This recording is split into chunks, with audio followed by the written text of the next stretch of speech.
কেউ কথা না বলি। মা রাধে রাধে।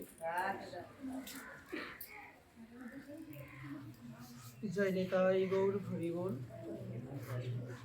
জয় শ্রী রাধেশ্যাম। ভগবানের কথায় প্রবেশ করার পূর্বে সর্বপ্রথম সশ্রদ্ধ প্রণতি নিবেদন করছি রাধা গোবিন্দ ভগবানের রাতুল রাঙ্গা শ্রী চরণ কমলে। সশ্রদ্ধ প্রণতি নিবেদন করছি পরমারাধ্য পরম পূজ্য গুরু মহারাজ শ্রী শ্রী দেবব্রত গোস্বামী মহোদয়ের রাতুল রাঙ্গা শ্রী চরণ কমলে। সশ্রদ্ধ প্রণতি নিবেদন করছি উপস্থিত সমস্ত গৌর অনুরাগী কৃষ্ণভক্ত মায়েদের আপন আপন শ্রী গুরু মহারাজের রাতুল রাঙ্গা শ্রী চরণ কমলে। সশ্রদ্ধ প্রণতি নিবেদন করছি উপস্থিত সমস্ত গৌর অনুরাগী কৃষ্ণভক্ত মায়েদের আপন আপন শ্রী মাতা পিতার রাতুল রাঙ্গা শ্রী চরণ কমলে। সশ্রদ্ধ প্রণতি নিবেদন করছি যাদের চরণধুলি ছাড়া, যাদের কৃপা ছাড়া, যাদের সঙ্গ বিনে কেউ কখনো আমার নিতাইকে লাভ করতে পারে নাই, কেউ কখনো আমার ভগবানকে লাভ করতে পারে নাই, কেউ কখনো আমার গৌর হরিকে লাভ করতে পারে নাই, সেই সমস্ত গৌর অনুরাগী কৃষ্ণভক্ত মায়েদের শ্রী চরণ কমলে আমি অধম অন্তরের অন্তঃস্থল থেকে সশ্রদ্ধ কোটি প্রণাম নিবেদন করছি। জয় নিতাই গৌর হরি বল। রাধে রাধে। আমি পূর্বে যে কথাটি বলে আমি ভাগবত পাঠে প্রবেশ করব, সেই কথাটি হলো মা একটু মনোযোগ সহকারে শ্রবণ করো।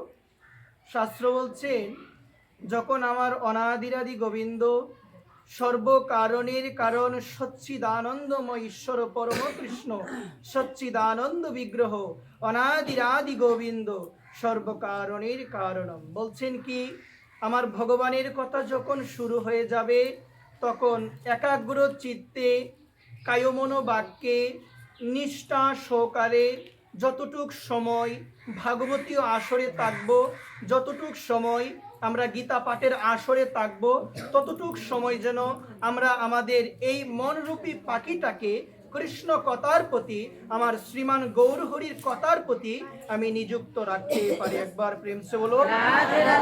আমি বারবার প্রণতি নিবেদন করছি, কেউ যখন আসবে আপনারা ইশারা দিয়ে বলে দিবেন ওই জায়গায় বসার জন্য, কিন্তু তথাপি কথা বলা যাবে, কথা বলা যাবে না। একদম নীরব সহকারে একাগ্র চিত্তে কায়মন বাক্যে আমরা রাধারানীর কথার প্রতি, শ্রীমদ ভগবত গীতার কথার প্রতি, শ্রীমদ ভাগবতীর কথার প্রতি একটু ধ্যান দিব। জয় নিতাই গৌর হরি বল। সবাই মিলে আমরা আমাদের নিজ নিজ আসনকে জয় করব আগে, এবং সেই আসনকে জয় করতে গেলে সর্বপ্রথম আমাদের করণীয় হলো আমাদের সোজা হয়ে বসতে হবে। কিভাবে বসতে হবে বলো সবাই? কারণ আমরা দেখতে পেয়েছিলাম শ্রীমদ ভাগবতীর জ্ঞান যখন শুকদেব গোস্বামী পরীক্ষিত মহারাজকে দান করেছিল, দান করার পূর্বে শুকদেব গোস্বামী পরীক্ষিত মহারাজকে সর্বপ্রথম যে বিষয়টি অবগত করিয়েছিলেন সেই বিষয়টি হলো যে পরীক্ষিত, তুমি তো এক জায়গার মধ্যে বসে 7 দিন 7 রাত তো ভাগবত কথা শ্রবণ করবে, তোমাকে সেই তো সর্বপ্রথম তুমি যে আসনে উপবিষ্ট হয়ে শ্রীমদ্ ভাগবতীর কথা শ্রবণ করবে সেই আসনটাকে তোমাকে সর্বপ্রথম জয় করতে হবে। বলো সবাই রাধে রাধে। কারণ অনেক সময় আপনারা লক্ষ্য করে দেখবেন, আপনারা চেয়ে দেখবেন, অনেক সময় অনেকেই ভাগবতীয় আসরে আসে ভগবানের কথা শ্রবণ করার জন্য, কিন্তু আসার পরে এদিক ওদিক উপিট উপিট করতে থাকে এবং মনটা তাদের চঞ্চলিত হয়ে থাকে। আবার অনেক সময় লক্ষ্য করে দেখবেন গীতা পাঠে আসার পরে, ভাগবতীয় পাঠে আসার পরে তাদের মধ্যে নিদ্রা দেবী আক্রমণ করে, যার কারণে অনেক সময় তারা পাঠের মধ্যেই কি করে গোমা ঘুমিয়ে যায়। একবার প্রেম সে বলো। ভাগবত বলছেন ভাগবতীয় আসরে সর্বদা সচেষ্ট থাকতে হয়। তোমার মনরূপী পাখিটাকে তোমাকে নিয়োজিত করে রাখতে হবে। তুমি যদি ভাগবতীয় আসরে এসে তুমি অন্য কারোর সাথে কথা বলো, তোমার কথা বলতে গিয়ে যদি আরেকজনের কথা শ্রবণে ব্যাঘাত হয়, তোমাকে তারও সমস্ত পাপগুলো গ্রহণ করতে হবে। এই কারণে সাবধান, যতটুক সময় আমরা ভাগবতীয় আসরে থাকবো যতটুক সময় অনাদিরাদি গোবিন্দ সর্বকারণের কারণ সচ্চিদানন্দময় ভগবান তারই মুকুরিশ্রিত বাণী শ্রীমদ ভগবত গীতা কথা আমরা শ্রবণ করব, ততটুক সময় যেন আমরা অন্য কোনো কথা না বলে আমরা যেন মনোযোগ সহকারে, আমরা যেন প্রাণ ভরে, আমরা যেন মন ভরে গীতার কথা আমরা শ্রবণ করতে পারি। বলো সবাই। আজকে যে বিষয়টি দিয়ে আমি ভাগবতী আসরে প্রবেশ করব সে বিষয়টি হলো শ্রীমদ্ ভগবত গীতার 6ষ্ঠ অধ্যায়, যে অধ্যায়ের নাম হলো দেন যুগ। সবাইকে বলতে হবে নাম কি যুগ? দেন যুগ বা অভ্যাস যুগ। এই যুগের অত্যন্ত গুরুত্বপূর্ণ যে বিষয়গুলো প্রস্ফুটিত হয়েছে সেই বিষয়গুলো দিয়ে আমি আলোচনায় প্রবেশ করব, কারণ সেই বিষয়টা আমাদের বুঝতে হবে। কারণ আমাদের মানব জীবনের লক্ষ্য হলো যেন আমরা কাকে লাভ করতে পারি। বলো সবাই। এই যে আপনি গীতা পাঠে আসলেন, আপনি একাদশী ব্রত করেন, আপনি ভগবানের সেবা দিচ্ছেন, আপনি ভগবানের নাম করছেন, কেন করছেন? আপনি যেন আমার গোবিন্দকে, আপনি যেন আমার প্রাণেশ্বরী, আপনি যেন আমার কুণ্ডেশ্বরী শ্রীমতী করুণাময়ী রাধারানীকে লাভ করতে পারেন। ওই রাধারানীকে লাভ করার জন্য আমাদের মানব জীবনের এত বড় প্রয়াস, এত বড় আয়োজনগুলো আমরা করি। সুতরাং সর্বপ্রথম আমাদের জানতে হবে, আমাদের উপলব্ধি করতে হবে, আপনি যদি ভগবানকে লাভ করতে চান, আপনি যদি ভক্তি জীবনে সচেষ্ট হয়ে থাকতে চান, আপনাকে একটা গ্রন্থের কথা আপনাকে ভালোভাবে উপলব্ধি করতে হবে, একটা গ্রন্থের কথা আপনাকে ভালোভাবে ধ্যান দিয়ে শ্রবণ করতে হবে। তাহলেই বুঝতে পারবেন যে ভক্তি জীবনের প্রধান অন্তরায় কি। বলো সবাই। মা, আমরা দেখবেন সবাই ভক্তি জীবনে তাকি, ভক্তি জীবনে আসি, কিন্তু ভক্তি জীবনে আসার পরেও আমাদের জীবনের মধ্যে কিছু ভুল আমরা দেখতে পাই। অনেকেই দেখা যায় অনেকগুলো ভুল করে, অনেকেই অনেক কিছু করে, অনেকেই জানা সত্ত্বে ভুল করে, অনেকেই অজান্তে ভুল করে। আজকে আমি আমার সকল কৃষ্ণভক্ত মায়েদের, আমি সকলের শ্রীচরণে আমি অধম প্রণতি নিবেদন করে বলছি, আমি যে কথাগুলো বলবো অত্যন্ত মনোযোগ সহকারে শ্রবণ করার চেষ্টা করবেন। আমি যে গ্রন্থের আলোকে সর্বপ্রথম বলবো সেই গ্রন্থটি হলো আমার পরম পূজ্য বৃন্দাবনের অন্যতম বিভূতি, যার নাম হলো শ্রী শ্রী 108 বিনোদ বিহারী দাস বাবাজি মহারাজ। আমি ওনারই শ্রী গ্রন্থ থেকে আস্বাদন করব, সবাইকে শ্রবণ করাবো। সর্বপ্রথম আমরা সবাই মিলে আমাদের অন্তরের অন্তঃস্থল থেকে সেই পরম পূজ্য বাবাজি মহারাজ শ্রী শ্রী 108 বিনোদ বিহারী দাস বাবাজি মহারাজের শ্রীচরণ কমলে আমরা সবাই অন্তরের অন্তঃস্থল থেকে আমাদের প্রণাম আমরা তার শ্রীচরণে জানাবো। একবার প্রেম রাধে রাধে। তো বাবার একটা গ্রন্থ রয়েছে, সবাই একটু মনোযোগ সহকারে শ্রবণ করবেন। সেই বাবার গ্রন্থটার নাম হলো ভক্তি ক্রম বিকাশের অন্তরায়। একটু মনোযোগ সহকারে শোনো, বাবার গ্রন্থটার নাম কি? ভক্তি ক্রম বিকাশের অন্তরায়। অন্তরায় মানে হলো বাধা। অন্তরায় মানে কি? আপনি ভক্তি জীবনে এসেছেন, আপনি ভক্তি জীবনে আছেন, আপনাকে ওই গ্রন্থের কথাগুলো উপলব্ধি করতে হবে, ওই গ্রন্থের কথাগুলো আপনাকে পড়তে হবে, ওই গ্রন্থের কথাগুলো আপনাকে জানতে হবে। যদি জানতে পারেন তাহলে আপনি ভক্তি জীবনে টিকে থাকতে পারবেন, আপনার ভক্তি জীবন সার্থক হবে। যদিও আমাদের ভগবান অনাদিরাদি গোবিন্দ তিনি শ্রীমদ্ ভগবত গীতার 2য় অধ্যায়, যার নাম হলো সাংখ্যযোগ। নামটা কি বলো সবাই? নাম কি যোগ? সাংখ্যযোগ। সাংখ্যযোগের 40 নং শ্লোকে আমার ভগবান অনাদিরাদি গোবিন্দ তিনি জগৎবাসীকে জানিয়ে দিয়েছেন, নেহা বিক্রমৌন সুহস্তি প্রত্যবায়ন বিদ্যতে স্বল্পম অবশ্য ধর্মস্য ত্রায়তে মহতন বয়াত। আমার ভগবান বলছে, অর্জুন, ভক্তি যুগের অনুশীলন কখনো ব্যর্থ হয় না। এই যে আপনি ভক্তি জীবনে আছেন, এর অনুশীলন করছেন, এটা কখনো ব্যর্থ হবে না। এর স্বল্প অনুষ্ঠানও এই সংসারে নামক মহাবই থেকে আমাদের উদ্ধার করে। একবার প্রেম ভগবান বলছেন অনুশীলন কখনো ব্যর্থ হবে না। আর আমরা দেখতে পেয়েছিলাম পরম পূজ্য বাবাজি মহারাজ ছিল, সেই বাবাজি মহারাজ তার গ্রন্থের মধ্যে তিনি উদ্ধৃতি দিয়েছেন যে অনন্ত কোটি ব্রহ্মাণ্ডে আছে যত সব মূর দাস, এতক যে পরহিংসে সে যাই নাশ। একটু মনোযোগ সহকারে শোনো, সেই গ্রন্থের মধ্যে আমার বাবাজি মহারাজ বিনোদ বাবা তিনি বলছেন অনন্ত কোটি ব্রহ্মাণ্ড। কত ব্রহ্মাণ্ড বলো সবাই? অনন্ত কোটি ব্রহ্মাণ্ডে আছে যত সবে মোর দাস। সবে কিসের দাস? সবে মোর দাস মানে আমার দাস। এ থেকে যে পরহিংসে সে যায় নাশ। এই জায়গায় বলছি কি, বাবাকে তখন ভক্ত বলছেন বিবেক দাস যে বাবা, আপনার কথা শ্রবণ করে আমি বুঝলাম যে শুধু নাম অপরাধ করলেই হবে না, শুধু নাম অপরাধ বর্জন করলেই হবে না। শুধু নাম অপরাধ করলাম এবং বুঝতে পারলাম যে আমার দ্বারা এই নাম অপরাধগুলো হচ্ছে, বুঝার পরে আমি সেই নাম অপরাধগুলো বর্জন করলাম, শুধু সেটা বর্জন করলে হবে না বাবা। আপনার কথা শুনে আমি বুঝতে পারলাম যদি যত্নের সহিত আমি আমার জীবন থেকে নিন্দাকে বর্জন না করতে পারি, যদি যত্নের সহিত আমি আমার জীবন থেকে পর নিন্দাকে না ছাড়তে পারি, না ত্যাগ করতে পারি, তাহলে কখনো আমার পক্ষে তোমাকে লাভ করা সম্ভব নয়। একবার এই জায়গায় আমাদের জানিয়ে দিল মা, ভক্তি জীবনের প্রধান অন্তরায়, প্রধান বাধা হলো নিন্দা করা। কি করা গো মা? দেখবে অনেক সময় দেখা যায় আমরা তিলক পরিধান করলাম, আমরা কণ্ঠিমালা ধারণ করলাম, আমরা অনেক কিছু ধারণ করলাম, ধারণ করার পরেও দেখবে মা পরনিন্দা আমরা ত্যাগ করতে পারি না। আর এদিকে চৈতন্য ভাগবতে জানিয়ে দিল এই ভক্তি জীবনের প্রধান অন্তরায় হলো পরনিন্দা করা, পরহিংসা করা। এটাই হলো ভক্তি জীবনের সব থেকে বাধা।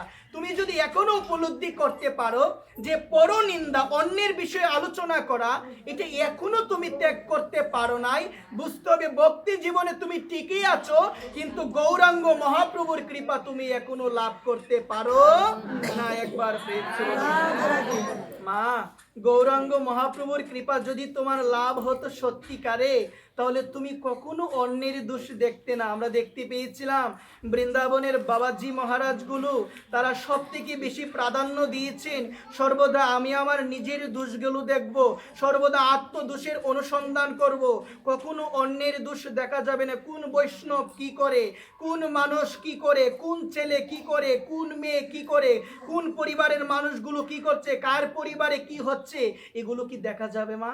দেখা যাবে কখনো? শাস্ত্র বলছেন এগুলো তোমায় কখনো দেখা যাবে না। মা, তুমি তোমার বিবেককে একটাবার প্রশ্ন করে দেখো তো, তোমার ভিতরে যে এতগুলো দোষ রয়েছে, তুমি কি সেই দোষগুলোর অনুসন্ধান করো? তুমি কি সেই দোষগুলোর অনুসন্ধান করো? শাস্ত্র বলছেন মানুষ তো আমরা তখনই হতে পারবো যখন অন্যের দোষগুলো না দেখে আমি আমার নিজের দোষগুলো দেখব। আর যতদিন পর্যন্ত আমি আমার নিজের দোষগুলো না দেখতে পারবো, ততদিন পর্যন্ত আমি কখনো মানুষ হতে পারবো না। একবার প্রেম হলো রাধে রাধে। এই কারণে শাস্ত্র যে কথাগুলো বলে সেই কথাগুলো আমাদের বুঝতে হবে। কারণ আমরা যদি ভগবানকে লাভ করতে চাই, আমাদের জীবনের একমাত্র উদ্দেশ্য যদি হয় ঈশ্বর লাভ, আমরা যদি কায় মনোবাক্যে সেই ঈশ্বর লাভের পথে যদি আমরা অগ্রসর হই, আমাকে একটা বিশেষ দিকে লক্ষ্য রাখতে হবে। কয়টা বিশেষ দিক বলো সবাই? একটা বিশেষ দিকে লক্ষ্য রাখতে হবে। সেই দিকটা হলো সর্বভূতের মধ্যে, সর্বজীবের মধ্যে একজন বিরাজ করে। তিনি কে? তিনি কে? আপনার ভিতরে ভগবান আছে, আমার ভিতরে ভগবান আছে, একটা বিড়ালের ভিতরে ভগবান আছে, একটা ইঁদুরের ভিতরে ভগবান আছে। তাহলে সর্বপ্রথম যে বিষয়টা আমাদের জানতে হবে, তুমি যদি ভগবানকে লাভ করতে চাও, কাউকে লাভ করতে চাও, তুমি যদি ভগবানকে লাভ করতে চাও এবং তোমার মানব জীবনের উদ্দেশ্য এবং আমার মানব জীবনের, সকলের মানব জীবনের উদ্দেশ্য হলো ঈশ্বর লাভ করা, সেহেতু আমাদের একটা বিশেষ দিকে লক্ষ্য রাখতে হবে। সেই দিকটা হলো সবার ভিতরে একজন পরমাত্মা রূপে বিরাজ করে, তিনি হলো আমার অনাদিরাদি গোবিন্দ ভগবান। একবার এই কারণে বলছি কি মা, জীবে সম্মান দিবে জেনে কৃষ্ণ অধিষ্ঠান। প্রত্যেকটা জীবকে কি করতে হবে বলো সবাই? কি করতে হবে গো মা? আওয়াজ নাই। জীবে সম্মান দিবে জেনে কৃষ্ণ অধিষ্ঠান। জীবকে সম্মান করো, প্রত্যেকটা জীবকে সম্মান করো। কারণ তোমাকে জানতে হবে, তোমাকে উপলব্ধি করতে হবে আমার ভগবান অনাদিরাদি গোবিন্দ, সর্বকারণের কারণ, সচ্চিদানন্দময় ভগবান। তিনি শ্রীমদ্ ভগবত গীতার মধ্যে ৮ অধ্যায়ের ৭১ নং শ্লোকে তিনি বলে দিয়েছেন যে সর্বভূতের হৃদয়ের মধ্যে ঈশ্বর সর্বভূতানাম হৃদেশে অর্জুন তিষ্ঠতি ব্রাহ্মণ সর্বভূতানি যন্তরুরানি মায়া। বলছে এ অর্জুন, আমি সর্বভূতের, আমি সকলের হৃদয়ের মধ্যে আমি পরমাত্মা রূপে অবস্থান করছি। একবার সেহেতু প্রত্যেকটা জীবকে সম্মান করতে হবে। আর চৈতন্য চরিতামৃত গ্রন্থ আমাদের বলল, যাহা যাহা তোমার নেত্র পড়বে, যাহা যাহা কি পড়বে, চৈতন্য চরিতামৃত বলল, যাহা যাহা তোমার নেত্র পড়বে সেই জায়গার মধ্যে তোমার কৃষ্ণ স্ফুরে, মানে সেই জায়গার মধ্যে আমার ভগবানকে দেখার চেষ্টা করো। যারা বিশেষ ভাগবত, যারা বিশেষ ভক্ত, তারা ভগবানের সৃষ্ট যে কোনো জীবকে দেখে না কেন, সেই জীবের মধ্যে একজনকে দেখে, তিনি হলো আমার ভগবান। একবার প্রেম সে যাহা যাহা তোমার নেত্র, যাহা যাহা তোমার দুইটা নয়ন পড়বে, বুঝতে হবে সেই জায়গার মধ্যে একজন আছে। তিনি কে? তিনি কে গো মা? তিনি হলো ভগবান। তাহলে প্রত্যেকটি জীবের মধ্যে যদি আমার ভগবান থাকে, মা একটু ভাবার বিষয়, একটু উপলব্ধি করবে। যদি গীতা পাঠের কথাগুলো গীতা পাঠেই থাকে, তাহলে তো কোনো লাভ হবে না। তুমি বাড়িতে যাবে, আমি যে কথাগুলো শাস্ত্র থেকে বলছি, এগুলো আমার মনের কথা নয়, এগুলো শাস্ত্রের কথা, চৈতন্য ভাগবতের কথা, চৈতন্য চরিতামৃতের কথা। মা কথাগুলো শোনার পরে এখনো বিচার করে দেখো, কারণ আমরা তো দেখছি, আমরা তো অবগত আছি যে আমাকে একদিন মরতে হবে। আর দুই নয়ন তাকিয়েও আমরা সবসময় দেখি আমাদের চোখের সামনে হাজার হাজার মানুষ মারা যাচ্ছে। এই যে মানুষগুলো মারা যাচ্ছে, তারা কি কোনো কিছু নিয়ে যাচ্ছে কি মা? নিয়ে যাচ্ছে গো মা?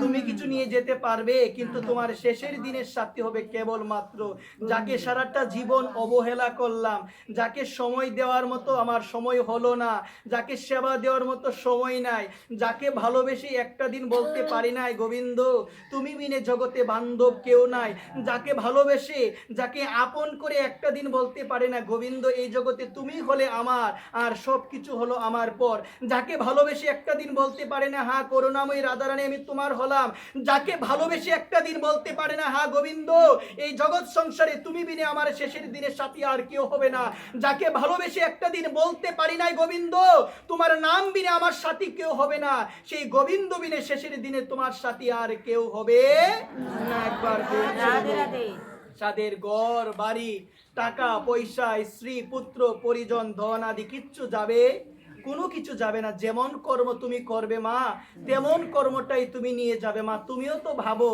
আমিও তো ভাবি, গঙ্গায় গেলাম, গঙ্গার জলে ডুব দিলাম, সমস্ত পাপ গঙ্গার জলে দিয়ে আসলাম। এত সহজ কিন্তু বিষয়টা না মা, এত সহজ নয়। একটাবার তোমরা চিন্তা করে দেখবে, আমি সেদিনও বিষয়টি একটু বলেছিলাম, আজকে একটু বলার চেষ্টা করি। আমরা সবাই জানি এই যে পৌষ সংক্রান্তির প্রথম দিনের মধ্যে আমরা একটা চিতাগড় পুরাই না মা, একটা ঘরের মধ্যে আমরা আগুন প্রজ্বলিত করি না, সেই গড়টা কার বলো সবাই? সেই গড়টা কার? সবাইকে আওয়াজ দিয়ে বলতে হবে সেই গড়টা কার? মহামহিন ভীষ্মের। আওয়াজ নাই, অনেকেই জানে, অনেকে আবার লজ্জায় বলেন আমি তো তোমাদের সন্তান, লজ্জা কিসের? সবাই বলবে সেই গড়টা কার? মহামহিন ভীষ্মের। সেই গড়টা কার? দ্বাদশ মহাজন। আমাদের সনাতন শাস্ত্রে ভাগবতীর মধ্যে ভাগবতী সিদ্ধান্ত দিল যে ধর্মের প্রকৃত তত্ত্ববেত্তা হলো 12 জন। কয়জন? 12 জন। মানে ধর্ম সম্বন্ধে ভালোভাবে 12 জনই জানে, আমরা কিচ্ছু জানি না। যদিও আমি মনে করি আমি অনেক জানি, যদিও আমরা ভাবছি আমার মতো কেউ জানে না, যদিও আমি ভাবছি আমি অনেক গ্রন্থ পড়ি, কিন্তু আমি কিচ্ছু পারি না, আমি কিচ্ছু জানি না। ধর্ম সম্বন্ধে প্রকৃতভাবে প্রকৃত তত্ত্ব উপলব্ধি করতে পেরেছেন 12 জন, যাদের বলা হয় দ্বাদশ মহাজন। এই দ্বাদশ মহাজনের একজন হলো মহামহিন ভীষ্ম, যিনি হলো সাক্ষাৎ মা গঙ্গার পুত্র। মা একটাবার ভেবে দেখো তো, তিনি মা গঙ্গার পুত্র হওয়া সত্ত্বেও কর্মফলের বন্ধন থেকে সে কিন্তু মুক্তি পায় না। এখনো একটাবার চিন্তা করে দেখো, তুমি ভাবো আমি ভাবি যে আমি গেলাম গঙ্গার জলে ডুব দিলাম, সমস্ত পাপ মা গঙ্গাকে দিয়ে চলে আসলাম, এত সহজ বিষয়টা আদৌ নয়। আমাদের জানতে হবে, উপলব্ধি করতে হবে, মহামহিন ভীষ্ম মা গঙ্গার পুত্র হওয়া সত্ত্বেও শত জনম পরেও তাকে তার কর্মফল ভোগ করতে হয়েছে। এই জায়গায় বলছে পাপ তার বাপকেও ছাড়বে না, কখনো ছাড়বে না। যেমন কর্ম করবে তেমনটাই পাবে। এই কারণে তো বলছে শাস্ত্র, কখনো কারো মনে আঘাত দেওয়া যাবে না। আমি যদি আমার মায়ের মনে আঘাত দেই, আমি যদি আমার শাশুড়ির মনে আঘাত দেই, আজকে আমি সুখী, আজকে আমি আনন্দে আছি, বেশি দিন নাই, বেশি দিন নাই, আজকে আমি কষ্ট দিলাম মানুষের মনে, এমন একটা কথা আমি বললাম, একটাবার আমি চিন্তা করলাম না। শাস্ত্র বলল এমন কোনো কথা বলা যাবে না যে কথা বলার জন্য অন্য একটা মানুষ আঘাত পায়, এমন কোনো বচন বলা যাবে না যে বচনটা বলার জন্য অন্য একটা মানুষ আঘাত পায়, কারণ সে যদি আঘাত পায় কোনো না কোনো জন্মে কোনো না কোনো ভাবে সেই আঘাতটা আমাকে আবার ফিরে পেতে হবে একবার। মা যেমন তুমি করবে তেমনি তুমি পাবে। মা চারদিকে একটু নজর দিয়ে দেখো তো, যে মানুষটা খারাপ কর্ম করছে তুমি এখন হইতে বলতে পারবে সে তো অনেক সুখী, তুমি বলবে না মা? যে মানুষটা খারাপ কর্ম করে অন্যের মনে কষ্ট দিচ্ছে, অন্যের মনে আঘাত দিচ্ছে, ধর্ম আদি কিচ্ছু করে না, তুমি ধর্ম করো, তোমার দিন থেকে দিন সবকিছু হ্রাস পাচ্ছে, আর ও ধর্ম করছে না, ও আমার ভগবানকে ডাকছে না, ও রাধারানীকে ডাকছে না, ও দিন থেকে দিন সাধু নিন্দা, দিন থেকে দিন বৈষ্ণব নিন্দা, দিন থেকে দিন মানুষের মনে আঘাত দিচ্ছে, মানুষের মনে কষ্ট দিচ্ছে, তাহলে ওর সমৃদ্ধি উত্তর উত্তর কেন বৃদ্ধি পাচ্ছে? ওর সমৃদ্ধি কেন হ্রাস পাচ্ছে না? ও কেন দুঃখ পাচ্ছে না? এই জায়গার মধ্যে উত্তর হবে একটা। উত্তর কয়টা হবে বলো সবাই? উত্তর হবে একটা, কারণ এই জায়গার মধ্যে আমাদের সবাইকে কথাটা ভালোভাবে খেয়াল করতে হবে, ভালোভাবে উপলব্ধি করতে হবে। এর উত্তর হলো একটা, সেই উত্তর হলো তোমাকে যদি কেউ বলে কি গো অমুকের মা যে শুধু খারাপ কর্ম করে, অমুকের মা মানুষের মনে কষ্ট দেয়, ধর্ম করে না, তিলক দেয় না, কিচ্ছু করে না, তাহলে উনার এত সুখ, আমি তিলক দিলাম, আমি মালা জপ করলাম, আমি গীতা পাঠে আসলাম, আমার কেন এত কষ্ট? আমার কেন এত কষ্ট? এই জায়গার মধ্যে তুমি বলে দিবে মা এই যে তুমি কষ্টটা পাচ্ছ এটা তোমার কোনো না কোনো জন্মের প্রারব্ধ কর্মফল, যার কারণে তুমি কষ্ট পাচ্ছ। আর ওই যে ব্যক্তিটা খারাপ কর্ম করার পরও সুখ পাচ্ছে, বর্তমানে সুখ পাচ্ছে, ওই সুখটা হলো অতীত কোনো পুণ্য কর্মের তার ফাইলটা খোলা হয়ে গিয়েছে, যার কারণে অতীত পুণ্যের জন্য বর্তমান খারাপ কর্ম করে সুখ পাচ্ছে। কিন্তু বর্তমানে যে খারাপ কর্ম করছে ওইটার ফলও কোনো না কোনো দিন তাকে পেতে হবে একবার। এই কারণে সবাই বুঝে রাখো, কর্মের ফল কাউকে ছাড়বে না। তুমি বলবে আমি তো দেখতে পাচ্ছি না, আমি তো দেখতে পাচ্ছি না, ধৈর্য হারা হয়ে যায়। একটা জিনিস মনে রাখবে মা, কখনো কারো ক্ষতি চাওয়া যাবে না। বৈষ্ণব হওয়া খুব কঠিন মা, বৈষ্ণব হওয়া খুব কঠিন। আমি তো বলে দিলাম প্রসাদ পাচ্ছি মাগো, এই ধুতি পরলাম, সাদা পোশাক পরলাম, সাদা পোশাক পরলে তো আর সাধু হওয়া যায় না মা, অনেক কঠিন। আমার মহাপ্রভু বলছেন, কি বলছে জানো মা? ত্রিনাদপি শনিচিন তররপি সহিষ্ণু নাম অমানিনা মানদেন কীর্তনিয়া সদাহরি। এই যে শ্লোকটা দিয়েছেন মা, একটু ভাবার বিষয়, একটাবার চিন্তা করে দেখবে। তৃণ হতে নিচু হতে হবে। কি হতে গো মা? তৃণ হতে নিচু হইয়া সদা লবে নাম, আপনি নির অভিমানী অন্যে দিবে মান। সবাইকে মান দিতে হবে মা, তোমাকে কেউ সম্মান করুক আর না করুক। আর এই জায়গায় বলা হলো আপনি মা আমার বাড়িতে আসলেন, আমি আপনাকে একটা চেয়ার দিলাম, আপনার বাড়িতে আমি গেলাম, আপনিও আমাকে একটা চেয়ার দিবেন। আর আপনি আসলেন আমার বাড়িতে, আমি চেয়ার দিলাম না, ভালো মন্দ কোনো কিছু জিজ্ঞাসা করলাম না, আপনি মনে মনে ভেবে নিলেন ওকে আমি নিমন্ত্রণ দিয়ে আনবো, কোনো কিছু আমি ওকে বলবো না, কোনো আপ্যায়ন ওকে আমি করব না। কিন্তু মা বৈষ্ণব ভাববি কি, আমাকে সম্মান দিলে দিক না দিলে নাই, কিন্তু আমি সবাইকে সম্মান করব। কেন? কারণ বৈষ্ণব তো জানে আমার ভিতরে যে ভগবান বসে আছে, ওই ভগবান অনন্ত কোটি বিশ্ব ব্রহ্মাণ্ডে যত জীব রয়েছে, যত প্রাণী রয়েছে, সবার ভিতরে আমার সেই ভগবান বসে আছে। একবার প্রেম। তাহলে আমার করণীয় হলো আমি সবাইকে সম্মান করব। ত্রিনাদপি শনিচিন, এটা সবাই জানেন মা, কথাটা একটু উপলব্ধি করবেন, একটাবার চিন্তা করে দেখবেন। তৃণ হতে নিচু হতে হবে, ত্রিনাদপি শনিচিন তররপি সহিষ্ণু নাম। মা গাছকে কাটে, গাছকে কিছু বলে গো মা? শুকাইয়া মরে জল মাগে তোমার কাছে মা? এই যে রৌদ্রের মধ্যে, প্রখর রৌদ্র, এই রৌদ্রের মধ্যে শুকাইয়া মরছে, জল তোমার কাছে চাইবে না? বলবে না মা আমাকে একটু জল দাও? বলবে না কখনো। ওই গাছের মতো ধৈর্য ধারণ করতে হবে। জীবনে তোমার বাধা আসবে, জীবনে তোমার কষ্ট আসবে, জীবনে তোমার আঘাত আসবে, সমস্ত আঘাতে দেখো যেন একজনের প্রতি বিশ্বাস তোমার কখনো না কমে, একজনের প্রতি বিশ্বাস যেন কখনো হ্রাস না পায়। তিনি হলো আমার শ্রীমতী করুণাময়ী রাধারানী। একবার প্রেম সর্বদা রাধারানীর প্রতি বিশ্বাস। মা একটা জিনিস মনে রাখবে, যদি বিশ্বাস হারিয়ে যায় মনে করবে তোমার ভজনের মৃত্যু হয়ে গিয়েছে। বৃন্দাবনের বাবাজি মহারাজ শ্রী শ্রী 108 বিনোদ বিহারী দাস বাবা বাবা বলে, যখন বিশ্বাস হারিয়ে যাবে তখন তোমাকে বুঝতে হবে তোমার ভজনের মৃত্যু হয়ে গিয়েছে। এই কারণে আমি বলি কি মা, জীবনে খারাপ পরিস্থিতি আসবে, জীবনে দুঃখ আসবে, জীবনে কষ্ট আসবে, অন্যের দ্বারা আঘাত প্রাপ্ত হবে, অনেক মানুষ তোমার নিন্দা করবে, তুমি কখনো ভেঙ্গে যেও না মা, তুমি কখনো ভেঙ্গে যেও না। তুমি সর্বদা প্রভুকে ডাকো, তুমি সর্বদা রাধারানীকে ডাকো, একদিন না একদিন তার কর্মফলের বিচার সে পাবে। কিন্তু আমি ঠাকুরকে বলবো না, ঠাকুর সে যে আমার মনে কষ্ট দিয়েছে সেও যেন ওই কষ্টগুলো পায়, এটা কখনো বলা যাবে না? বলা যাবে কি মা? এটা কখনো বলা যাবে না। প্রত্যেকের কর্মফল প্রত্যেককে ভোগ করতে হবে। আমরা দেখতে পেয়েছিলাম কর্ণ যখন মৃত্যুবরণ করবে, মৃত্যুবরণ করার আগে কর্ণের রথের চাকা মাটির মধ্যে ঢুকে গিয়েছে, কর্ণের রথের চাকা মাটির মধ্যে ঢুকে গিয়েছে, হাতের মধ্যে ধনুক নাই। সেই অবস্থার মধ্যে আমার অনাদিরাদি গোবিন্দ ভগবান অর্জুনকে বলছে, অর্জুন তুমি এখনই কর্ণকে বধ করো। তখন কর্ণ বলেছিল, তুমি না ভগবান, তাহলে তুমি যদি ভগবান হও এটা তোমার কেমন নেই? আমার হাতে ধনুক নাই, আমার রথের চাকা আজকে মাটির মধ্যে গেঁথে গিয়েছে, আর সেই অবস্থায় তুমি অর্জুনকে বলছো আমাকে মারার জন্য, তুমি কেমন ভগবান? তখন আমার ভগবান অনাদিরাদি গোবিন্দ কর্ণকে বলেছিল, কর্ণ এখন তোমার বুঝি ধর্মের কথা মনে পড়েছে? তুমি একটাবার চিন্তা করে দেখো তুমি কেমন কর্ম করেছিলে, তুমি কি করেছিলে। আজকে তোমার কর্মের জন্যই তোমার রথের চাকা মাটির মধ্যে গেঁথে গিয়েছে, আজকে তোমার কর্মের জন্যই তোমার হাতের মধ্যে ধনুক নাই, আর সেই সুযোগ নিয়ে আজকে তোমাকে বধ করা হচ্ছে। একবার প্রেম এই কারণে যেখানে যাও না কেন, যে জায়গার মধ্যে লুকিয়ে থাকো না কেন, কর্মের ফল থেকে কখনো তুমি বাঁচতে পারবে, কখনো বাঁচতে পারবে না। এই কারণে সর্বদা সমস্ত ঝগড়া আদি থেকে মুক্ত হয়ে সর্বদা আমার ভগবানের নাম করো। আর যদি কুণ্ডল করতে হয়, একটা বিষয় বলি একটু শুনো, যদি কুণ্ডল মানে কি বুঝো মা? কুণ্ডল মানে হলো ঝগড়া।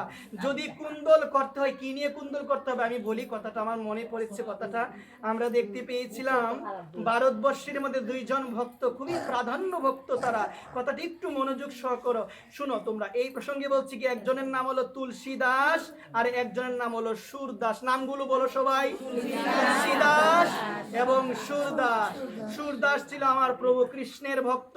কার ভক্ত ছিল গো সুরদাস? প্রভু কৃষ্ণের ভক্ত। আর তুলসী দাস ছিল সীতারামের ভক্ত। একবার এই কলিযুগের মধ্যে যিনি সাক্ষাৎ সীতারামকে দর্শন করেছিল তিনি আর কেউ নয়, তিনি হলো সাক্ষাৎ তুলসী দাস। ওই তুলসী দাস একটা গ্রন্থ রচনা করেছিল, যে গ্রন্থের নাম হলো রামচরিতমানস। এই রামচরিতমানসটা বোঝার বিষয় অনেক চৌপাই আছে, যে চৌপাইগুলো জীবনে প্রয়োগ করলে জীবনে কোনোদিন অমঙ্গল হবে না, জীবনে কোনোদিন বাধা আসবে না, জীবনে কোনোদিন কোনো ধরনের আক্রমণ হবে না। সর্বদা সচেষ্ট হয়ে সর্বদা শান্তভাবে সেই চৌপাইগুলো পাঠ করার দরুন তুমি ওই রাধারানীর নাম, ওই সীতারামের নাম সর্বদা তুমি জপ করতে পারবে। একবার তো আমি যে বিষয়টি বলবো একটু মনোযোগ সহকারে শ্রবণ করো। আমাদের সমাজে ঝগড়া আছে কি? একটা জিনিস আমি বলি, একটু শোনো মনোযোগ সহকারে। আমি আর যাই করি ঝগড়া আমার ভালো লাগে। আমি ঘরে থাকি শুনি ঝগড়া হচ্ছে, আমি সবকিছু শুনি। মা গীতার মধ্যে হাত রেখে একটা কথা বলছি, আর যাই কিছু হোক না কেন ঝগড়া আমার ভালো লাগে?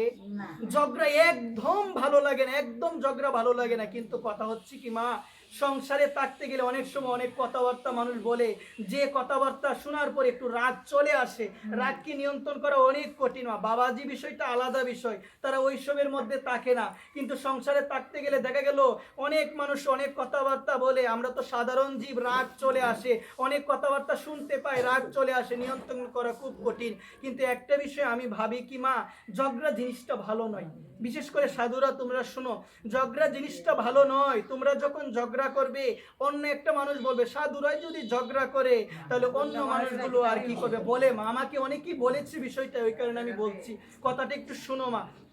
তো এই জায়গার মধ্যে আমাদের উপলব্ধি করতে হবে, ঝগড়া হলো কলির লক্ষণ। যেখানে ঝগড়া হবে বুঝতে হবে সেখানে যারাই ঝগড়া করছে তাদের উভয়ের মধ্যে কলি বসে গিয়েছে, যার কারণে হিতাহিত জ্ঞানগুলো নাই, ধর্মের জ্ঞানগুলো নাই, ভুলে গিয়েছে। এখন তারা শুধুমাত্র ঝগড়া করছে। মা যখনই কোনো ঝগড়ার সম্ভাবনা হয়, যখনই মনে হবে তোমার এমন একটা কথা যে কথাটা বলার জন্য ওর সাথে আমার ঝগড়া হবে, কেন বলবো ওই কথাটা আমি? মা আমি কেন বলবো ওই কথাটা? মা আমি সর্বদা ভগবানের নাম নিয়ে থাকবো। আমি সর্বদা বলবো সীতারাম সীতারাম সীতারাম সীতারাম, জয় সীতারাম জয় সীতারাম, জয় রঘুনাথ জয় রঘুনাথ জয় রঘুনাথ। আওয়াজ নাই। হরে কৃষ্ণ কৃষ্ণ কৃষ্ণ হরে হরে, হরে রাম রাম রাম হরে হরে, হরে কৃষ্ণ কৃষ্ণ কৃষ্ণ হরে হরে, হরে রাম রাম রাম হরে হরে। মা, আমি মায়েদের উদ্দেশ্যে বলছি, মা একটা বিষয় করা যায়, যেখানে ঝগড়া হয় সেখানে আমি চয়ন গিয়ে যদি হরে কৃষ্ণ বলি, দেখবেন সেই মানুষগুলো একটু পরে আমাকে নিয়েও ঝগড়া করে। কেন করবে জানেন মা? এটা আপনারা ভালো জানবেন যে ও এসে এত বড় সাধু হয়ে গেছে, আমরা কাজে লাগছি, ও না কি করে একবার ফ্রেন্ডস হলো। আমি কিছুদিন পূর্বে একটা ঝগড়ার মধ্যে আমার মনে হয়েছিল, আমি গড়েছিলাম একটু নাম আমি করবো জুড়ে জুড়ে, তারপরে আর যাই নাই, কারণ মানুষ খুব ভয়ানক। এই জগতে মানুষ হলো একমাত্র প্রাণী যার মুখের মধ্যে বিষ থাকে, যার অন্তরের মধ্যে বিষ থাকে।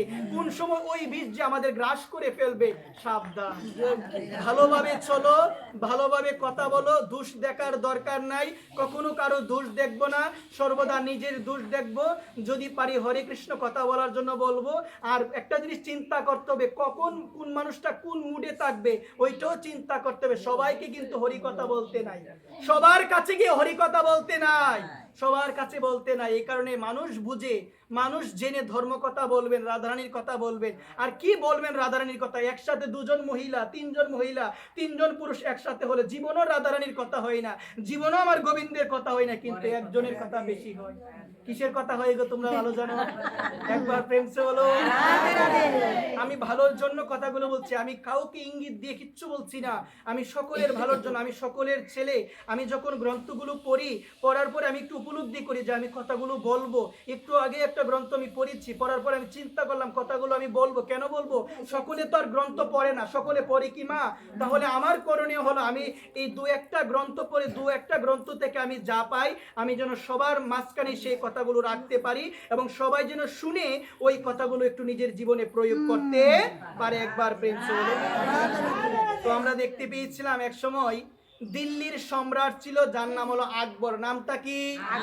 আকবর। আকবর এক সময় সুরদাসকে ডেকে পাঠিয়েছেন।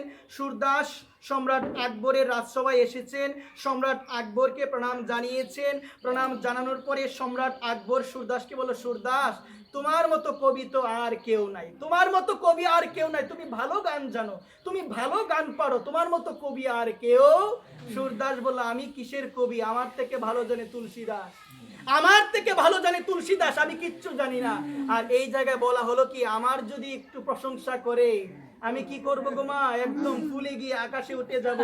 আবার আমার কি প্রশংসা, হে কত প্রশংসা, কত অহংকার। একটাবার ভেবে দেখো মা, আমি যদি ভক্ত হই, আমি যদি রাধারানীর কিঙ্করি হই, দাসী হই, আমি যদি রাধারানীর নামকে আশ্রয় করে থাকি প্রকৃত পক্ষে, আমার যদি কেউ প্রশংসা করে, আমি ফুলবো না, আমি ফুলবো না। আমি বলবো, মা গো আমি তো কিসের ভক্ত মা, আমি তো রাধারানীকে ডাকতে পারছি না, আমার থেকে আরো অনেক যারা রয়েছে তাদের দাসেরও দাস আমি হতে পারি না। মা তোমার যদি প্রশংসা করতে হো মা, তুমি তাদের প্রশংসা করো। একবার প্রেম করে। আজকে সুরদাসকে বললো, সুরদাস তোমার মতো কবি আর কেউ নাই। সুরদাস বলছেন, আপনি ভুল বলছেন, আমি কিছু জানি না, আমি কিছু পারি না, আমার থেকে ভালো জানে, আমার থেকে ভালো পারে তুলসীদাস। এই কথা বলে চলে গিয়েছেন। চলে যাওয়ার পরে সম্রাট আকবর সে চিন্তা করলো, আমি যতটুকু জানতাম সুরদাস অনেক ভালো জানে, কিন্তু সুরদাসকে আমি জিজ্ঞাসা করলাম, সুরদাস কি বলে? আমি কিছু জানি না, আমি কিছু পারি না। জানে কে? তুলসীদাস জানে।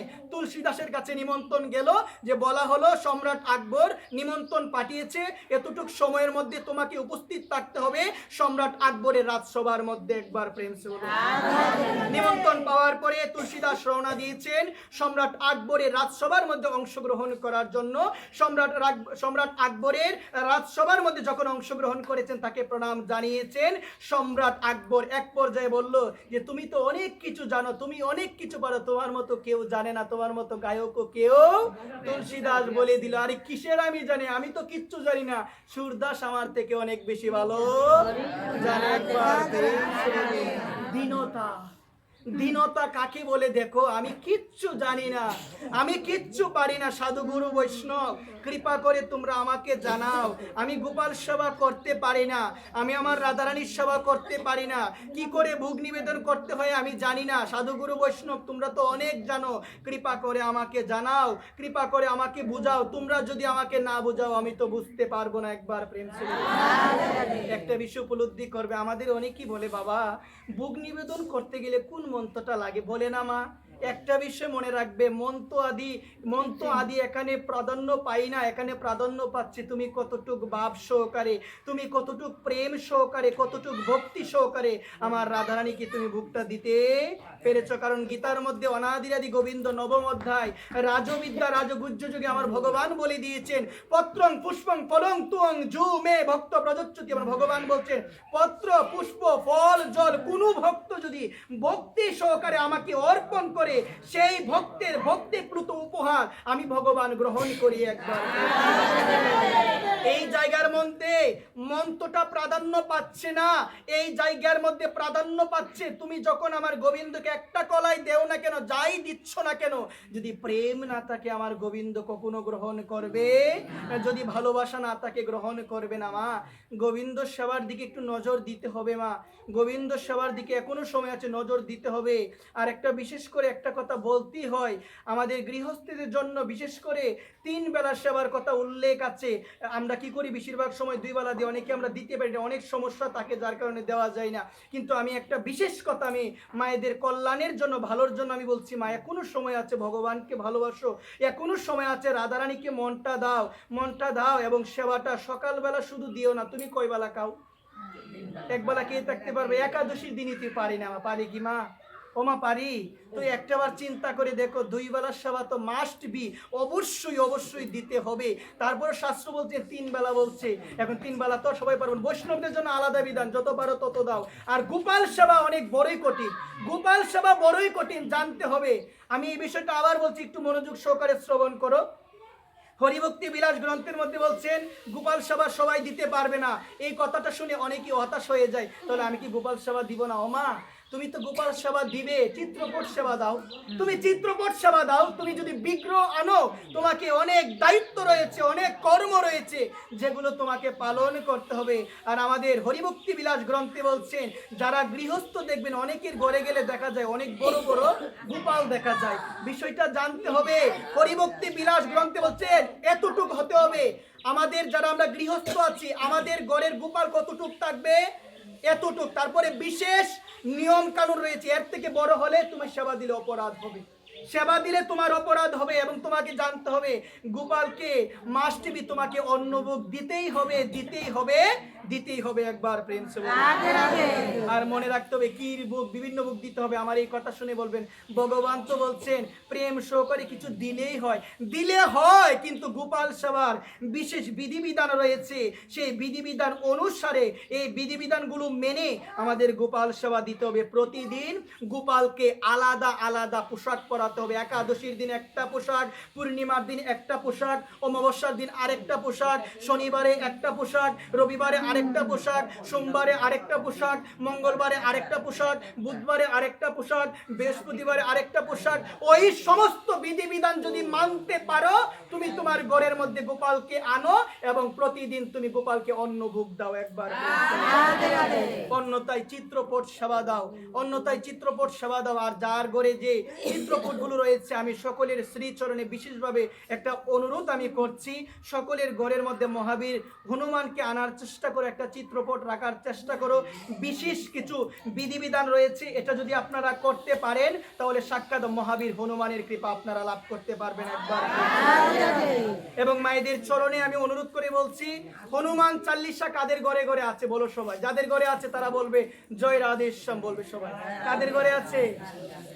এদিকে কারো ঘরে নাই মা? হনুমান চাল্লিশা নাই কারো ঘরে? আমি সকলের শ্রীচরণে তোমাদের সন্তান হিসাবে সকলের শ্রীচরণে আমি অনুরোধ করে বলছি, তোমরা এখন 1 মাসের মধ্যে যদি পারো তোমরা হনুমান চালিসা নিজেদের ঘরে আনার চেষ্টা করো এবং প্রতিনিয়ত প্রতিদিন 40টা মন্ত্র কয়টা, বেশিক্ষণ সময় লাগবে না, বাংলায় আনো 40টা মন্ত্র প্রেম ভক্তি সহকারে প্রতিদিন পাঠ করার চেষ্টা করো। একবার প্রেম আরেকটা কথা আমি বলছি মা, দেখবে অনেক সময় আমরা দেখতে পাই আমাদের কোনো কাজ হচ্ছে না, হনুমান চালিসার মধ্যে বলছেন অঘটনও তোমার গঠন হয়ে যাবে। গঠন করবে কে?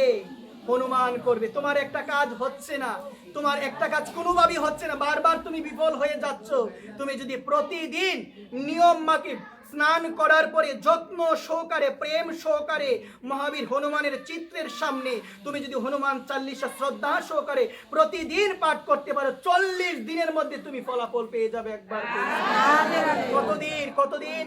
40 দিন। আর একটা কথা মনে রাখবে, যাদের ঘরে হনুমানের চিত্র রয়েছে, পান পাতা চিনেন সবাই? এটা তো সবাই চিনেন, পান পাতা চিনেন না সবাই? পান তাম্বুল, ওই পান পাতার মধ্যে 5টা পান পাতা নেবেন। কয়টা পান পাতা? 5টা পান পাতার মধ্যে প্রতিটা পান পাতার মধ্যে লিখবেন জয় সীতারাম। কি লিখবেন? জয় সীতারাম। লিখার পরে ওইটা ভালোভাবে একটা সুতো দিয়ে গাঁথবেন। গাঁথার পরে প্রেম ভক্তি সহকারে শনিবার মঙ্গলবার, কিবার বলো সবাই? শনিবার মঙ্গলবার প্রেম ভক্তি সহকারে হনুমানের চিত্রের মধ্যে হনুমানকে পরিয়ে দিবেন। আপনার জীবনে যে সমস্ত কামনা রয়েছে সমস্ত কামনা হনুমানের কৃপায় পূরণ হয়ে যাবে। একবার সকলের চরণে আমি নিবেদন করছি, কথাগুলো একটু মনোযোগ সহকারে, যে কথাগুলো বলছি একটু মনোযোগ সহকারে শোনার চেষ্টা করি। যে কোনো কামনা আপনার মনে, যে কোনো কামনা বাসনা, আপনার মেয়ে নিয়ে কামনা, আপনার ছেলে নিয়ে কামনা পূরণ হয়ে যাবে। পূরণ করবে কে? মহাবীর হনুমান। হনুমানের কৃপা যদি হয়ে যায়, একটা জিনিস হবার কথা নয়, একটা জিনিস ডাক্তার বলে দিয়েছে হবে না, একটা জিনিস বলে দিয়েছে সে বাঁচবে না, সে মারা যাবে, তার মধ্যে এমন রোগ, সেই রোগটা ভালো হবে না। কিন্তু যদি হনুমানের কৃপা হয়ে যায়, যদি সঠিকভাবে শ্রদ্ধা সহকারে প্রতি শনি মঙ্গলবার নিরামিষ আহার করে যদি হনুমান চালিসা শ্রদ্ধা মাফিক আপনি যদি পাঠ করতে পারেন, জপ করতে পারেন, আপনার মনের অভিলাষ পূরণ করবে একজন, তিনি কে? মহাবীর হনুমান কি? পিছনে আওয়াজ নাই। মহাবীর হনুমান কি? মহাবীর হনুমান কি? আর সর্বদা একটা কথা বলবে, জয় সীতারাম, জয় সীতারাম, জয় সীতারাম। হনুমানকে পেয়ে যাবে। যেখানে হয় সীতারামের ধ্বনি, সেই জায়গার মধ্যে আমার তাকে মহাবীর হনুমান। কে থাকে গো মা? হনুমান থাকে। তো আমরা ছিলাম কোথায়? সুরদাস যখন এসেছিল, সুরদাস বলল তুলসীদাস ভালো জানে। আর তুলসীদাস যখন আসলো, তুলসীদাস কি বললো গো? মনোযোগ সহকারে শুনো, সুরদাস ভালো জানে। তো দেখো মা, এই জায়গার মধ্যে শিক্ষা দিল দীনতা কাকে বলে। সর্বদা বলবেন আমি কিছু জানি না, আমি কিচ্ছু পারি না, সাধুগুরু বৈষ্ণব কৃপা করে আমাকে যা জানাবে তাই আমি জানবো, কারণ আমার জানার কোনো ক্ষমতা নাই, আমার জানার কোনো ক্ষমতা নাই। সাধুগুরু বৈষ্ণব যদি আমাকে জানাই, তাদের কৃপায় আমি জানতে পারবো। একবার প্রেম আওয়াজ খুবই কম। আজকের একাদশী খুবই গুরুত্বপূর্ণ একাদশী। আজকের একাদশীটা খুবই গুরুত্বপূর্ণ একাদশী। নাম কি বলো সবাই? জয়া বা ভৈমী একাদশী। আর দুইটা কথা আমি বেশি বলি, শুনো।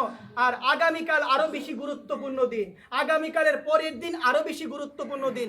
আজকের পাঠটা হয়েছে ভালো হয়েছে, আমি সবাইকে বলতে পারবো।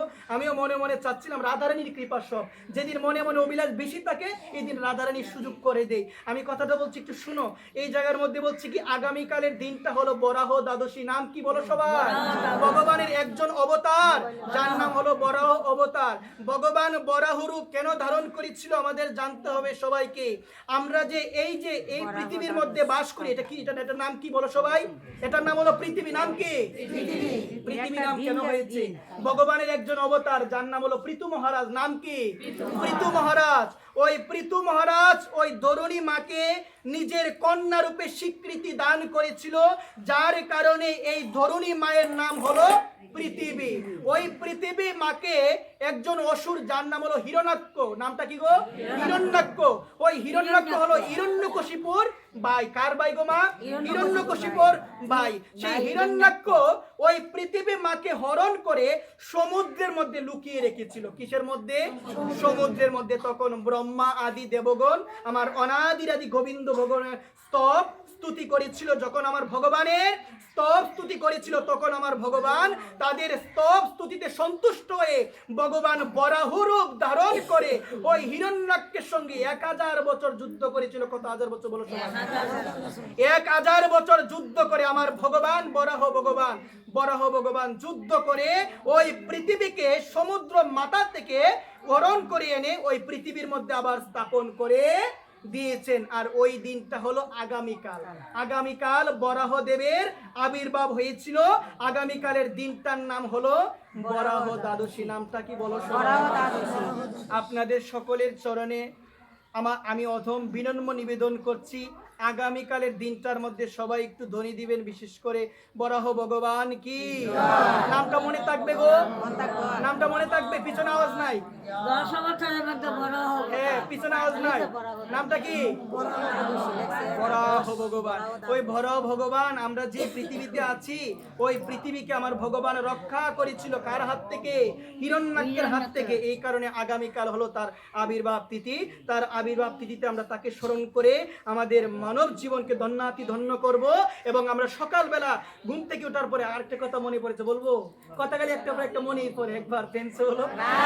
আমি বলছি শুনো, সকালবেলা ঘুম থেকে ওঠার পরে 4টা কর্ম করতে হবে এবং 4টা জিনিস ত্যাগ করতে হবে। বলো সবাই কয়টা কর্ম? সকালবেলা ঘুম থেকে ওঠার পরে 4টা কর্ম করতে হবে এবং 4টা কর্ম কি করতে হবে? ত্যাগ করতে হবে। সবাই মনোযোগ সহকারে আমাদের কথাগুলো শুনতে হবে। সকালবেলা ঘুম থেকে ওঠার পরে কি কি করা যাবে না, কি করা যাবে না, মনোযোগ সহকারে শুনো। সকালবেলা আমরা ঘুম থেকে উঠি না, সবাই উঠি কি? সকালবেলা ঘুম থেকে ওঠার পরে দেখবেন অনেক মায়েরা আছে আমার আয়না দেখে না গো? আয়না দেখে কি? আমি মায়েদের চরণে বলছি, সকালবেলা ঘুম থেকে উঠে কখনো আয়না দেখা যাবে না। যে সমস্ত মায়েরা বাবারা আয়না দেখে, তাদের ঘরের মধ্যে অশুভ শক্তি, অশান্তি তাদের ঘরের মধ্যে প্রবেশ করে। বলো সবাই। এই কারণে সকালবেলা ঘুম থেকে উঠে কখনো কি দেখা যাবে না গো? আয়না কখনো দেখা যাবে না। তারপরে দ্বিতীয় নিয়ম হলো, ঘুম থেকে ওঠার পরে, এটা আমার মায়েরা করেন, অনেক সময় বাবারাই করে, যে শয্যা ত্যাগ করার আগে বিছানায় থেকে চা আহার করে না? অনেক বাবারা আছে করে। যারা করে বেশি দিন সময় নেই তো অশান্তি চলে আসবে, অশুভ শক্তি ঘরের মধ্যে প্রবেশ করবে। শাস্ত্র কি বলছেন? শয্যা ত্যাগ না করে বিছানায় থেকে কোনো কিছু আহার করা যাবে না। একবার প্রেম সঙ্গে। তারপরে বলছেন কি বলছেন? শয্যা ত্যাগ করার পরে কোনো মানুষকে কোনো কটু কথা বলা যাবে না। সেটা ঘরের মানুষ হতে পারে, সেটা বাইরের মানুষ হতে পারে। দেখবেন এই সমস্ত কর্মের মধ্যে কোনো না কোনো কর্ম মানুষ করছে, যার কারণে তাদের মধ্যে অশান্তিও আছে, তাদের ঘরের মধ্যে অশুভ শক্তিও প্রবেশ করছে। বলো সবাই রাধে রাধে। এই কারণে শয্যা ত্যাগ করার পরে কোনো কটু কথা বলা যাবে? বলা যাবে কি? যারা বলবেন তারা বলেন রাধে রাধে। সবাই বুঝে গিয়েছে? একবার প্রেমসে বলো রাধে রাধে রাধে রাধে। তারপরে বলছি কি, সকালবেলা ঘুম থেকে ওঠার পরে যে 4টা কর্ম করতে হবে, এর মধ্যে প্রথম কর্মটাই হলো কর দর্শন করতে হবে। কি দর্শন করতে হবে? বলো সবাই। কর দর্শন করা যায় না? করাগ্রে বসতি লক্ষ্মী, কর মধ্যে সরস্বতী, কর মূলে গোবিন্দ। সকালবেলা ঘুম থেকে ওঠার পরে কর দর্শন করলে আমার লক্ষ্মীকে দর্শন করা হয়ে যাবে, আমার গোবিন্দকে দর্শন করা হয়ে যাবে, আমার সরস্বতীকে দর্শন করা হয়ে যাবে। বলো সবাই রাধে রাধে। সকালবেলা ঘুম থেকে ওঠার পরে করণীয় হলো করাগ্রে বসতি লক্ষ্মী, কর মধ্যে সরস্বতী, কর মূলের মধ্যে গোবিন্দ। সবাই দেখতে পারবেন, এটা অনেক ভাগ্য। জ্যোতিষ শাস্ত্রে অনেক মহিমা রয়েছে, আর আমাদের সনাতন শাস্ত্রেও অনেক মহিমা রয়েছে। ঘুম থেকে ওঠার পরে একবার তাকাও না, তাকানো যায় না মা? তোমার তাকানো যায় কি? পিছনের দিকে মায়েদের আওয়াজ নাই।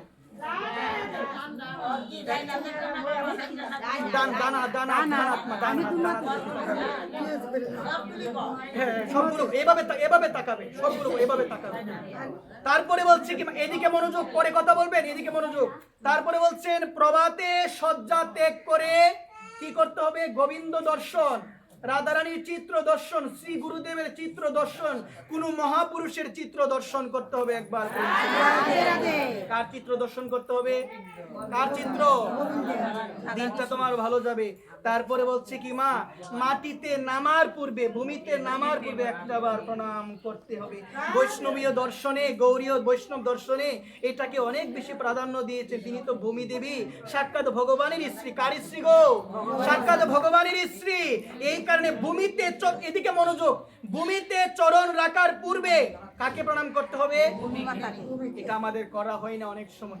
আমি সকলের চরণে ধরে বলছি, সকলের চরণে ধরে বলছি, মা কাকে প্রণাম করবে গো মা? ভূমি দেবীকে প্রণাম করবে, তারপরে তোমার শ্রীচরণটা ভূমির মধ্যে রাখবে। তারপরে বলছেন সকালবেলা ঘুম থেকে ওঠার পরে নিজে প্রথমে কোনো জিনিস আহার করবে না, পারলে নিজের ঘরে যারা আছে তাদেরকে দেওয়ার চেষ্টা করবে, না হলে জীব জন্তু পশু পাখি তাদের দিয়ে তোমাকে কোনো কিছু গ্রহণ করতে হবে একবার।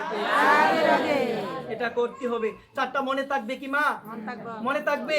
তো প্রথমটা জানি কি ছিল যে চারটা করতে হবে? না এটা তো করতে হবে না, যে চারটা করতে হবে। প্রথমে দর্শন, তারপরে কি গো মা? বিগ্রহ দর্শন, তারপরে ভূমিতে নামার পূর্বে ভূমি দেবীকে প্রণাম, তারপরে হচ্ছে নিজে কোনো জিনিস আহার করার পূর্বে কোনো জীব জন্তু পশু পাখি যারাই আছে তোমার ঘরের সদস্য বা অন্য কোনো সদস্য তাদেরকে দিয়ে নিজেকে গ্রহণ করতে হবে একবার। প্রেম। তো আমি এই বিষয়টা বলে শেষ করে দিব, অনেক সময় হয়ে গিয়েছে। মা একটু মনোযোগ দাও, আরো সময় আছে, একটু মনোযোগ এইদিকে দাও, একটু মনোযোগ এইদিকে দাও। আমি জানি কোথায় ছিলাম, সুরদাসের কথায় ছিলাম।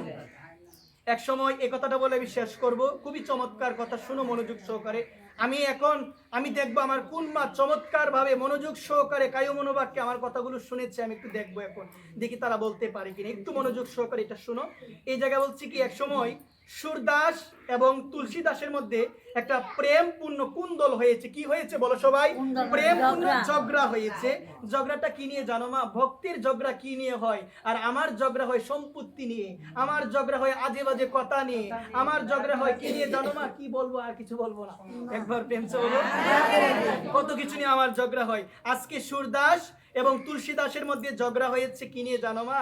সুরদাস বলছে আমার কৃষ্ণ বড়, সুরদাস বলছেন আমার বাল গোপাল বড়। কে বড়? ভগবান একটা নাম আছে বাল গোপাল, আমার বাল গোপাল বড়। আর সে কি বলছে? সে বলছে, সুরদাস বলছে আমার রাম সীতা বড়, সীতারামের উপর আর কেউ নাই। ঝগড়া শুরু হয়ে গিয়েছে। একজন বলে সীতারাম বড়, একজন বলে আমার গোপাল বড়, একজন বলে গোপাল বড়, একজন বলে সীতারাম বড়। চিন্তা করলো গ্রামের সবাই সজ্জন ব্যক্তিকে ডাকতে হবে, পরীক্ষা করতে হবে, আগে মাপতে হবে যে কে বড়, মাপতে হবে। কাকে মাপা হবে গো মা? সীতারাম এবং আমার গোপালকে আজকে কি করা হবে? মাপা হবে। সবাইকে বলা হলো যে অমুক দিনের মধ্যে আপনারা সবাই উপস্থিত থাকবেন। একটা পরীক্ষা হবে। কি পরীক্ষা হবে? যে তুলসীদাস বলছেন সীতারাম বড়, তুলসীদাস কি বলছেন? সীতারাম বড়। আর সুরদাস বলছেন কি আমার গোপাল বড়।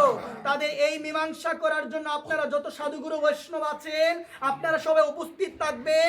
আপনাদের সবার সামনে একটা মাপার যন্ত্র আনা হবে। ওই যন্ত্রের মধ্যে তুলসীদাসও বসবে, ওই যন্ত্রের মধ্যে সুরদাসও বসবে। তারা বলে তাদের প্রভুর নাম জপ করবে। যে পাল্লাটা নিচে থাকবে সেই জিতবে। একবার প্রেম, যে পাল্লাটা নিচে থাকবে সে জিতবে। সবাইকে খবর দেওয়া হলো, সবাই আসলো, সমস্ত সাধুগুরু বৈষ্ণব আসলো। ওই মাপার যন্ত্রটা আনা হলো। একদিকে বসেছে কে? সুরদাস। সুরদাস বসে কি বলছে জানো? গোপাল কি জয়, গোপাল কি জয়। আওয়াজ নাই, গোপাল কি, গোপাল কি। গোপাল বলো না কেন? গোপাল কি, গোপাল কি। সুরদাস বলছে গোপাল গোপাল গোপাল। এইদিকে প্রণাম করেছে আসনিকে তুলসীদাস। তুলসীদাস বসেতে বলছে সীতারাম সীতারাম সীতারাম সীতারাম। তুলসীদাস নিচে নেমে গিয়েছে আর উপরে উঠে গিয়েছে কে? সুরদাস। একবার প্রেম। এখন তো পড়েছে বিপদে, এখন পড়েছে বিপদে।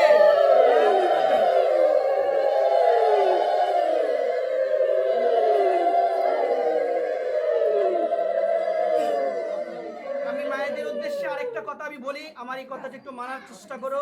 আমি আমার বিল্লমঙ্গল বাবার মুখে শুনেছিলাম পাটের মধ্যে উলুধ্বনি একটা হবে।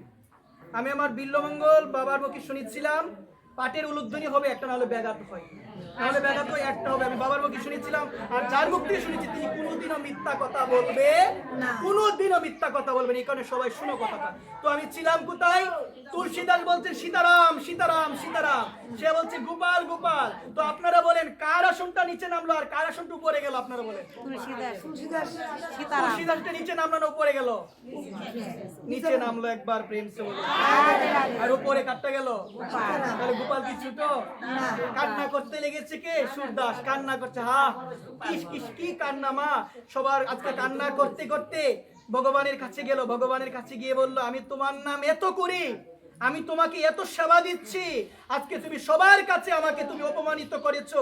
আজকে তুলসীদাস জিতে গেল সীতারাম করে, তোমার নাম করে আমি জিততে পারলাম না। কান্না করছে ভক্ত। আমার ভগবান তো সহ্য করতে পারবে না, ভক্ত কান্না করছে। আমার ভগবান তার সামনে বিগ্রহ থেকে প্রকটিত হয়ে বলল, আমি কি করে দেখা দিব? আমি, তুমি তো গোপালের নাম বলছো, আর গোপাল তো ছোট, গোপাল তো ছোট, গোপাল তো অনেক ছোট। আর সে বলছে কি সীতারাম, দুইজনের নাম স্মরণ করছে, তাহলে সে তো নিচেই যাবে আর আমি তো উপরেই যাবো একবার। আমি তোমাকে বলছি তুমি আবার গিয়ে পরীক্ষা করো, সবাইকে ডাক দাও, কিন্তু তখন তুমি গোপালের নাম বলবে না, তখন তুমি বলবে রাধা গোবিন্দ ভগবান কি, তখন তুমি বলবে রাধা কৃষ্ণ ভগবান কি। এই কথা বলবে, তাহলে দেখবে তোমারটাই নিচে নামবে আর রাম সীতার আসন তুলসীদাস উপরে চলে যাবে একবার। প্রেম আবার গেল মনের মধ্যে খুশি যে এখন তো ভগবান বলেছে, দেখি ভগবানের কথা এখন সঠিক হয় কিনা। সুরদাস রওনা দিয়েছে, তুলসীদাসের কাছে গেল, গিয়ে বলছে তুলসীদাস আমি মানি না, আমি আবার পরীক্ষা করব, আমি আবার মাপবো, তুমি সবাইকে বলে দাও। সবাইকে বলে দেওয়া হলো, সবাই উপস্থিত হলো। উপস্থিত হওয়ার পরে এদিকে আসনে বসেছেন তুলসীদাস, বলছে সীতারাম সীতারাম সীতারাম, আওয়াজ নাই, সীতারাম সীতারাম সীতারাম সীতারাম বলতে লাগলো। যখন সীতারাম সীতারাম বলতে লাগলো, এদিকে সুরদাস মনের মধ্যে একটা সংশয়, এখনো যদি পরাজয় হয়ে যায় আমার মনের মধ্যে কি গো সংশয়। তারপরে বিশ্বাস, ভগবান তো বলেছে একটাবার পরীক্ষা করে দেখি। আসনকে প্রণাম জানিয়েছে, আসনে বসেছে, বলছে রাধা গোবিন্দ রাধা গোবিন্দ রাধা কৃষ্ণ রাধা কৃষ্ণ। সুরদাসের আসনটা নেমে গেল নিচে, তুলসীদাসের আসনটা হয়ে গেল উপরে। একবার রাধে রাধে। প্রেম পূর্ণ কুন্দল। যদি ঝগড়া লাগতে হয় বলো না আমার রাম বড়, যদি ঝগড়া লাগতে হয় বলো না আমার কৃষ্ণ বড়। বড় কে গো? যেই রাম সেই কৃষ্ণ, যেই কৃষ্ণ সেই জগন্নাথ, যেই জগন্নাথ আমার প্রেমের ঠাকুর শ্রীমান গৌর হরি সেই। এই কারণে গৌর হরির শ্রী চরণে অবনত মস্তকে প্রণাম জানাও। আর তিনি জগৎবাসীকে জানিয়ে দিয়েছেন কেবলমাত্র বলো ভলো কৃষ্ণ, ভজ কৃষ্ণ, করো কৃষ্ণ শিক্ষা। বলো সবাই রাধে রাধে রাধে রাধে, দুই বাহু তুলে বলো রাধে রাধে রাধে। জয় জয় শ্রী রাধে শ্যাম। আমি আমার ভাগবতীয় পাঠ এখানে বিশ্রাম দিব। বিশ্রাম দেওয়ার পূর্বে আমি বলে যাচ্ছি একটা কথা, একটু মনোযোগ সহকারে শোনো। যখনই সুযোগ পাবে বলবে সীতারাম সীতারাম। মা কারোর সাথে কথা বল না, সমস্যা নাই তো। কারোর সাথে কথা বলতে গেলে বলবে কি সীতারাম সীতারাম সীতারাম সীতারাম, হরে কৃষ্ণ কৃষ্ণ কৃষ্ণ হরে হরে, হরে রাম রাম রাম হরে হরে। জয় নিতাই গৌর হরি বল। আমি মায়েদের চরণে একটা প্রণতি জানিয়ে আজকের ভাগবত পাঠ এখানে শেষ করব। আগামী সোমবার হলো নিত্যানন্দ ত্রয়োদশী। নামটা কি বলো সবাই? নিত্যানন্দ ত্রয়োদশী। নিতাই চাঁদের কৃপা না হলে রাধা কৃষ্ণের কৃপা কখনো হবে কেন? নিতাই বিনে ভাই রাধা কৃষ্ণ পাইতে নাই। নরোত্তম ঠাকুর তিনি জানিয়ে দিয়েছেন নিতাই কৃপা বিনে রাধা কৃষ্ণকে কখনো পাওয়া যায় না। এই কারণে মায়েদের শ্রীচরণে আমি অদম আমি প্রণতি নিবেদন করছি, আমরা যেন আগামী সোমবারে সবাই শ্রদ্ধা প্রেম ভক্তি সহকারে আমরা যেন নিত্যানন্দ ত্রয়োদশী সবাই যেন আমরা পালন করতে পারি। আমরা দুপুর পর্যন্ত উপবাস থাকবো, থাকার পরে অভিষেক করার পরে আমরা ফলমূলকে একাদশীর মতো আমরা সবাই উপবাস করে নিব। বলো সবাই রাধে রাধে। জয় নিতাই গৌর হরি বল। ভাগবত পাঠ বিশ্রাম দেওয়ার পূর্বে আমি আমার মায়েদের চরণে আমি প্রণতি নিবেদন করছি। পাঠের মধ্যে অসংখ্য ভুল ত্রুটি হয়েছে, আপনারা সবাই ক্ষমা সুন্দর দৃষ্টিতে দেখবেন। সবাই মিলে উলুধ্বনি দাও, নিতাই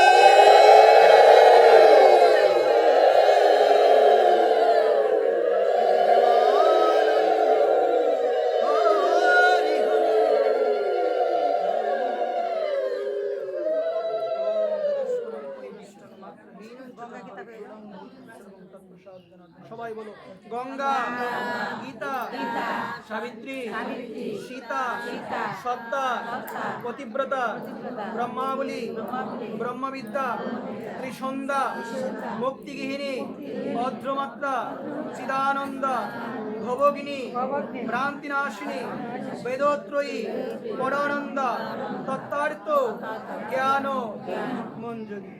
সবাই মিলে করো জোর করো, হে গোবিন্দ মন্ত্রহীন ক্রিয়াহীন ভক্তিহীন জনার্দন যৎপূজিত ময়াধীব পরিপূর্ণ তদুস্ত।